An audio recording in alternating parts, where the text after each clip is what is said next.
essa pessoa. É o jeito.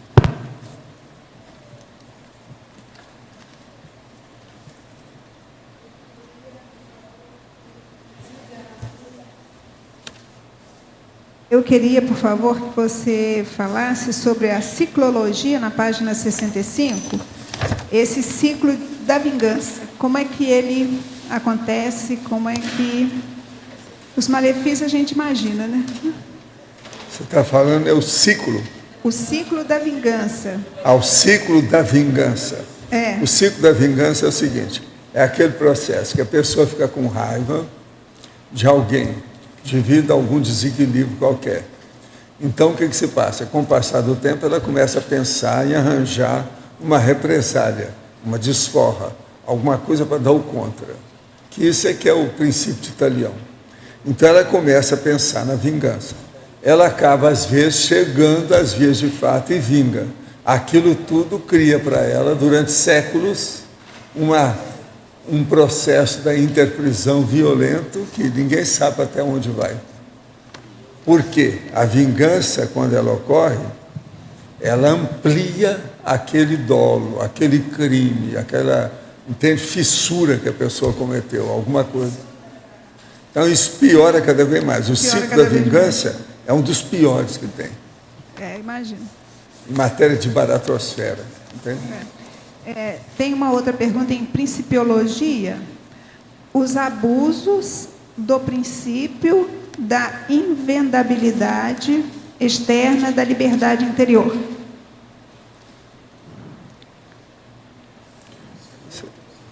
Aonde que está isso aí? Na segunda linha de Os principiologia. abusos do princípio, esse aqui?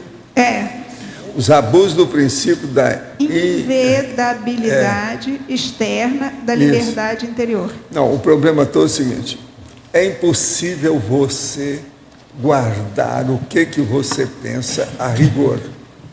A gente não lê o pensamento das outras pessoas, mas se a própria pessoa, ela insiste em determinados pensamentos, aqueles pensamentos acabam sendo mostrados por atitudes, por gestos, pela postura, o jeito dela.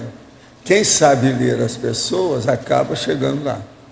Parece que tem até uma série que chama Lie to Me, quer dizer, minta para mim, que a pessoa começou a estudar os processos de mentira e verdade.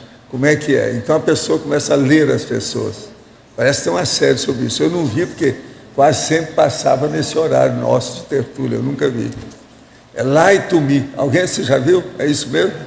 É minta para mim. Agora, isso é devido a esse processo, que com o passar do tempo, você pode ler a pessoa se ela está falando a verdade ou não.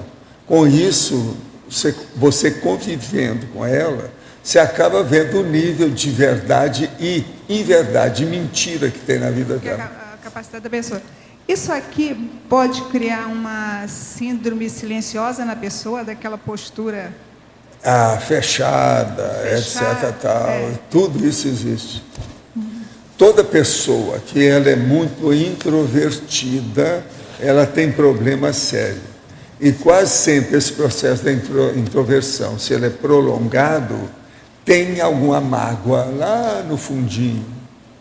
Você vai examinar, tem sempre alguma mágoa. Então ela é mais calada, ela não fala as coisas. Que ela, até um certo ponto, desistiu da situação.